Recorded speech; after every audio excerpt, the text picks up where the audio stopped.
Olá, queridos. Seja Deus louvado por mais esta oportunidade e que a maravilhosa paz de seu Filho Jesus repouse sobre as vossas vidas. O tema que vamos abordar desta vez é a agenda celestial. Para isso, vamos a um texto bíblico, o qual encontramos no Evangelho de Jesus, na versão de Marcos, capítulo 1, versículo 35 a seguir. Observe o que diz o texto sagrado. De madrugada, em meio à escuridão, Jesus levantou-se, saiu da casa e retirou-se para um lugar deserto, aonde ficou orando. Simão e seus amigos saíram para procurá-lo. Então, quando o acharam, informaram: todos estão te procurando. E Jesus os instruiu: vamos seguir para outros lugares, às aldeias vizinhas, a fim de que eu pregue ali também, pois foi para isso que eu vim, ou para isso que vim. Este texto bíblico, ele coloca-nos no início do ministério de Jesus. E os fatos aqui narrados se deram logo após uma visita de Jesus à sinagoga. Dali, Jesus partiu para a casa de Simão e André. E, além de curar a sogra de Simão, que também era Pedro, Jesus realiza vários sinais, vários milagres. Ele cura muita gente e expulsa o demônio de muitas pessoas. Na noite seguinte, ou na noite daquele dia, Jesus se retira. Na ausência, ou com a ausência dos discípulos, Jesus vai a um lugar deserto para orar. Ao se darem conta da ausência de Jesus, Simão, que é Pedro, André, Tiago e João, que também estavam ali na casa de Simão, saíram à procura de Jesus. Ao encontrá-lo, eles levam a Jesus a informação de que a multidão está novamente o procurando, desejando ouvi-lo. Mas, para a surpresa dos discípulos, Jesus não atende o apelo da multidão. Antes, diz aos discípulos que ele deve ir a outras regiões, as regiões vizinhas, e anunciar ali também o evangelho. E acrescenta: pois para isso eu vim. Observe que a resposta de Jesus, ela se contrapõe à orientação dos discípulos e também ao apelo da multidão. As palavras de Jesus, ou a expressão "para isso eu vim", não deixa dúvida de que Jesus tem um roteiro, uma agenda para seguir. Que agenda é esta? Esta agenda não é outra senão a agenda celestial. Dessa forma, Jesus nos ensina que a obra de Deus deve ser feita não é pela orientação do homem, tampouco pelo apelo do povo.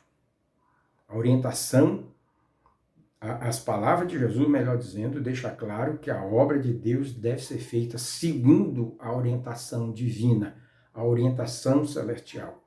A obra de Deus tem, portanto, uma agenda para ser seguida. Ela não é feita ao capricho do obreiro, ao sabor da vontade humana, tampouco ao apelo do povo. Há quem diga que a voz do povo é a voz de Deus, o que é uma grande mentira, uma grande inverdade.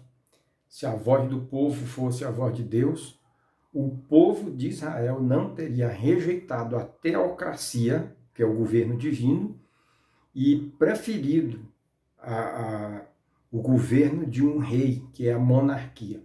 Se a voz do povo fosse a voz de Deus, a multidão não teria gritado a favor de Barrabás e pedido a crucificação de Jesus. Se a voz do povo fosse a voz de Deus, a igreja de Laodiceia não teria colocado Jesus do lado de fora e preferido viver ao seu gosto e a seu bel prazer. Portanto, a obra de Deus tem uma agenda para ser seguida. A obra de Deus não tem A realização da obra de Deus não tem eu acho, talvez. A obra de Deus é feita segundo o direcionamento, segundo a orientação divina. E quando Deus fala, não tem talvez, nem eu acho, ou quem sabe. A voz de Deus é clara, é definida.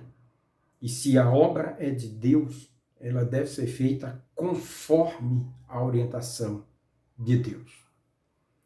Como é que você tem feito a obra de Deus? O que é que tem lhe direcionado nessa santa tarefa? Não se deixe guiar pela vontade humana, ainda que ela pareça razoável. Os discípulos não estavam chamando Jesus para uma brincadeira ou para uma prática que não fosse condizente com a obra de Deus, porém estava fora da direção de Deus. O apelo do povo não era para ouvir lorota, não era para um espetáculo. O povo queria ouvir a palavra de Deus. Porém, tanto o apelo do povo como a orientação dos discípulos não estavam condizentes com a agenda celestial. Portanto, nem tudo que parece ser da vontade ou sob a orientação de Deus, de fato, é a orientação ou a vontade de Deus. É necessário, portanto, que nós tenhamos critério, cuidado, cautela e vigilância para não trocarmos a orientação de Deus pela voz do povo ou por uma orientação que parece ser a voz de Deus, mas que não é a voz de Deus. Portanto, não se deixe ser levado pelo apelo do povo. Não se deixe ser levado pela agenda que mais lhe agrada ou que lhe interessa. Se você quer ser fiel a Deus e ser digno do galardão reservado para os obreiros da Santa Seara, seja fiel à agenda celestial. Ande ou faça a obra de Deus conforme a agenda celestial. Assim, certamente o nome do Senhor será glorificado. Você terá êxito não só aqui na terra ou diante dos homens, mas êxito no céu e, sem sombra de dúvida, galardão na eternidade pelo serviço prestado ao reino de Deus, à obra de Deus.